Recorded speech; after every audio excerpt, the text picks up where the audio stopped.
En 1867 se ofreció uno de los acuerdos comerciales más extraños de la historia.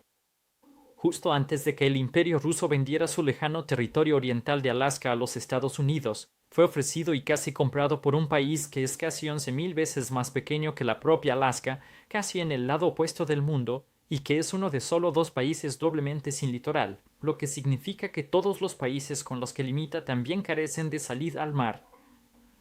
Por supuesto, esa nación es el diminuto Principado alpino de Liechtenstein, que en ese entonces era más conocido por ser un lugar aburrido, económicamente atrasado y el último vestigio sobreviviente del Sacro Imperio Romano.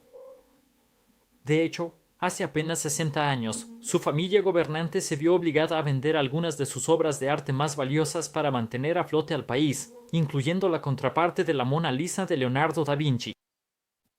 Y aún así, hoy en día, el país compite con Mónaco por ser el país más rico del mundo, con un asombroso PIB per cápita de $170.000. Junto con uno de los niveles de vida más altos del mundo, y siendo el único país sin deudas externas, te será difícil encontrar muchas otras naciones que se acerquen a su nivel de prosperidad. Pero a simple vista, no es exactamente obvio cómo lograron esto. Su geografía montañosa y la falta de acceso al mar son terribles para el comercio y el desarrollo. Su diminuta población hace que sea difícil para sus fabricantes ser competitivos en el escenario global y prácticamente no tiene recursos naturales que valga la pena explotar. Entonces, ¿cómo fue que este pequeño principado pasó de ser solo un valle aislado de campesinos pobres a ser increíblemente rico? A mediados del siglo XIX, contra todo pronóstico, el Principado de Liechtenstein, de 61 millas cuadradas, había logrado mantener su independencia nominal a través de los tumultuosos eventos de la historia europea. A pesar de la disolución del Sacro Imperio Romano, la caída de la Confederación del Rin y la formación de un Estado alemán unificado, Liechtenstein permaneció intacto. Sin embargo, la razón de esto es bastante poco inspiradora, ya que se consideraba demasiado pobre y demasiado desconocido como para llamar la atención de las potencias vecinas.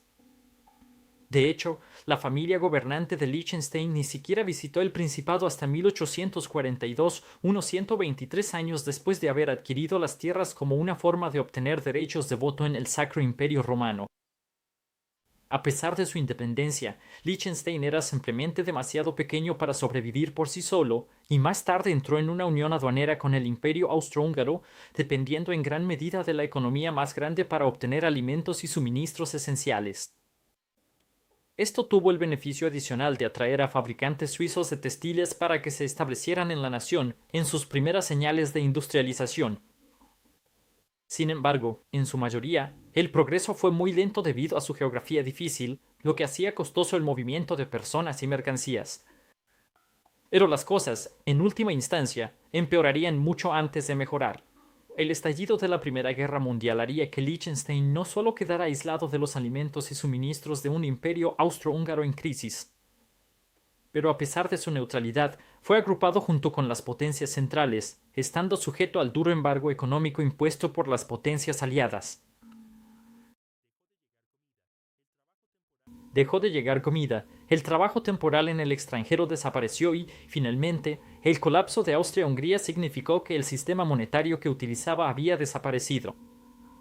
La industria textil suiza hizo las maletas y se fue, y ahora estaba cargado con una deuda enorme por financiar la importación de alimentos durante la guerra desde Suiza, estando ya empobrecido de antes. La gente de Liechtenstein ahora se encontraba luchando por sobrevivir en un mundo que cambiaba rápidamente. Incapaz de existir económicamente por sí mismo, Liechtenstein logró entrar en una unión aduanera muy similar a la que tenía con Austria-Hungría, pero ahora con Suiza. A pesar de que los suizos sabían perfectamente que esto era algo así como una misión de rescate económico, el pequeño tamaño del principado significaba que no sería tan costoso hacerlo. Y, en última instancia, estabilizar a un vecino, asegurar un estado tapón en una ubicación estratégica y garantizar que se pagaran las deudas que se le debían, culminó en que la unión económica se hiciera realidad. Mientras que el efecto en Suiza fue pequeño, para Liechtenstein fue enorme. Vinculó y basó su economía en el muy estable franco suizo, y una vez más tuvo acceso a una economía mucho más grande y avanzada, en la que su gente podía trabajar, comprar y vender. También permitió que la nación externalizara una amplia gama de servicios públicos costosos y funciones burocráticas. Junto con el entonces líder, el príncipe Juan II, vendiendo muchas posesiones familiares valiosas para financiar las deudas del país, la situación crítica se había estabilizado.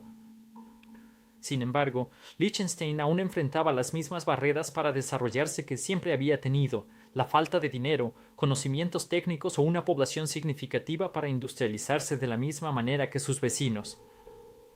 Lo que necesitaba era inversión extranjera, pero con su geografía, ubicación y la falta de incentivos reales, la nación simplemente no resultaba muy atractiva para los inversionistas. Esto llevó a un pensamiento radicalmente nuevo y a decisiones políticas innovadoras. Junto con una nueva constitución que otorgó más poder político a los ciudadanos, se redujeron los impuestos a niveles casi insignificantes y dos leyes más permitieron libertades y protecciones sin precedentes para establecer y administrar empresas. La función era ofrecer a los inversionistas la mayor variedad posible de instrumentos para canalizar dinero en esquemas fiscalmente favorables, lo que incluía las compañías domiciliarias, que son empresas registradas en Liechtenstein que no realizan ninguna actividad comercial real en el país. En esencia, los extranjeros podían registrar sus empresas en el Principado, pagar un impuesto bajo al Estado y, al hacerlo, evitar impuestos mucho más altos en sus países de origen. Lo que esto significaba para Liechtenstein era más ingresos fiscales a un costo casi nulo. Casi de inmediato, el número de empresas se duplicó, y con más financiamiento personal de Johann II, la nación hizo una gran apuesta económica al construir su primera planta hidroeléctrica para impulsar una nueva etapa de industrialización. Y al combinar esto con la apertura estratégica del segundo banco del país, que se enfocaba en usar el secreto bancario estricto para ser un refugio seguro para empresas que formaban parte de los destruidos imperios alemán y austrohúngaro, Liechtenstein parecía haber creado una receta potente para el crecimiento económico. Sin embargo, las mejoras sustanciales no llegaron, ya que la combinación de la Gran Depresión, un escándalo financiero enorme, una terrible inundación y, finalmente, el inicio de la Segunda Guerra Mundial descarrilaron estos esfuerzos.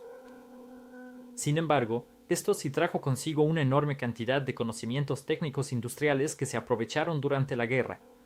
Como gran parte de la fuerza laboral de Suiza fue movilizada para estar en guardia, preparándose para una posible invasión, comenzó a notarse una escasez significativa de trabajadores.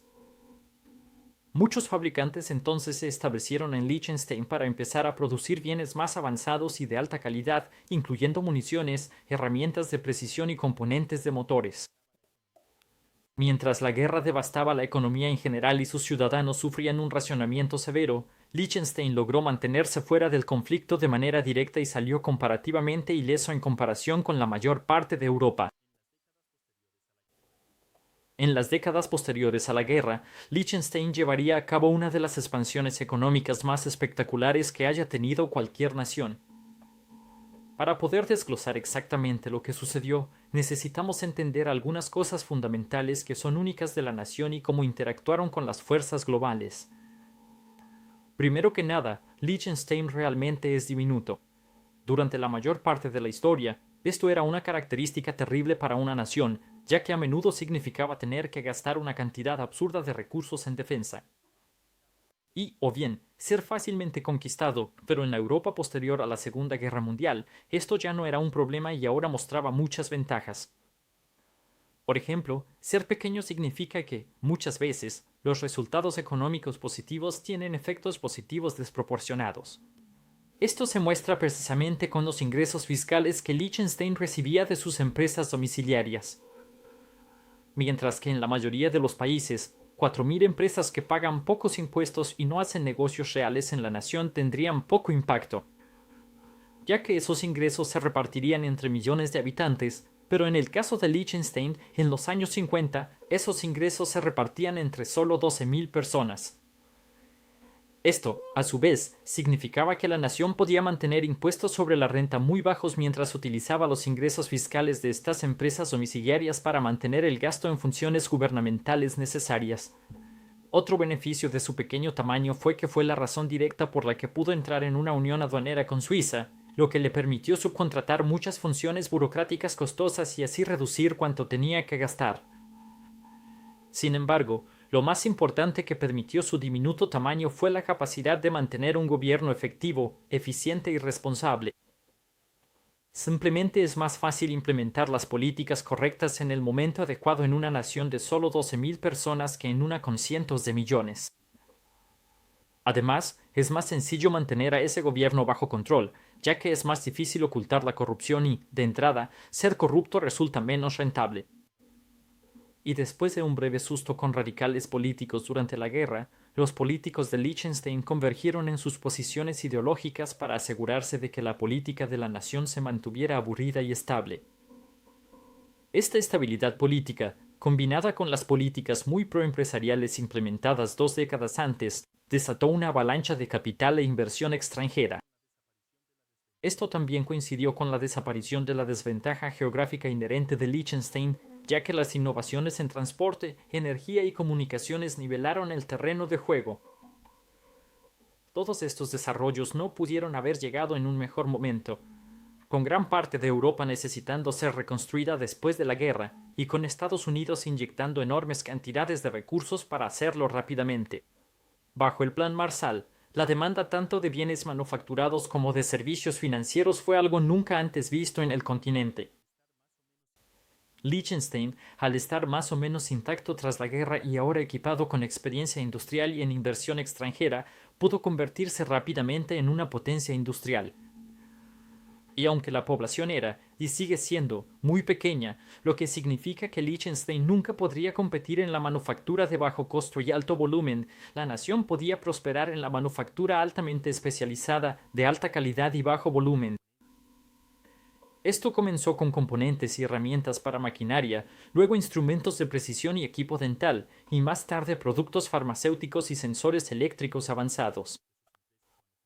Pero lo que realmente hizo que sus empresas manufactureras se convirtieran en líderes globales fue que, desde muy temprano en su desarrollo, estuvieron sujetas a un entorno de o nadas o te hundes.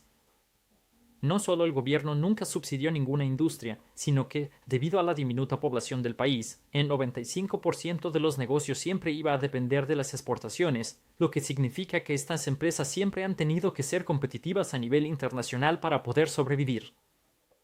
En última instancia, esto ha llevado a un sector manufacturero conocido por su innovación, resiliencia y eficiencia. Por eso, hoy en día, a pesar de su pequeño tamaño, Liechtenstein puede dominar ciertas industrias. Por ejemplo, produce el 20% de las dentaduras postizas del mundo y es muy probable que el equipo de tu dentista haya sido fabricado en Liechtenstein. A cambio, esto ha significado empleos manufactureros de alta calidad y bien remunerados para los ciudadanos del país. Pero no fue solo la industria la que impulsó el milagro económico del Principado. También fue el rápido crecimiento de su famoso sector financiero y bancario y la continua expansión de su estatus como paraíso fiscal. Para la década de los 70, la estabilidad política del país, su neutralidad, el apego al sistema monetario suizo y sus leyes de privacidad bancaria extremadamente estrictas lo convirtieron en un destino ideal para personas muy ricas, desde directores generales hasta notorios capos de la droga, para guardar, administrar y, en algunos casos, lavar sus fortunas. Y aunque sí ocurrieron muchas de estas transacciones turbias, la mayoría de la actividad financiera era completamente legítima, ya que el país se especializaba en contabilidad, administración de fideicomisos y sociedades holding y facilitaba estructuras empresariales complejas. Al mismo tiempo, el número de empresas registradas que aprovechaban diversos esquemas de evasión fiscal se había disparado a 50.000, es decir, más del doble de la cantidad de ciudadanos. Esto permitió al gobierno mantener los impuestos ridículamente bajos y al mismo tiempo contar con una infraestructura, educación y atención médica increíbles, todo esto prácticamente sin deuda. Pero ¿qué pasó cuando parecía que Liechtenstein no podía estar mejor? Recibiría otro impulso al unirse a la Asociación Europea de Libre Comercio en 1991 y tanto al Espacio Económico Europeo como a la Organización Mundial del Comercio en 1995.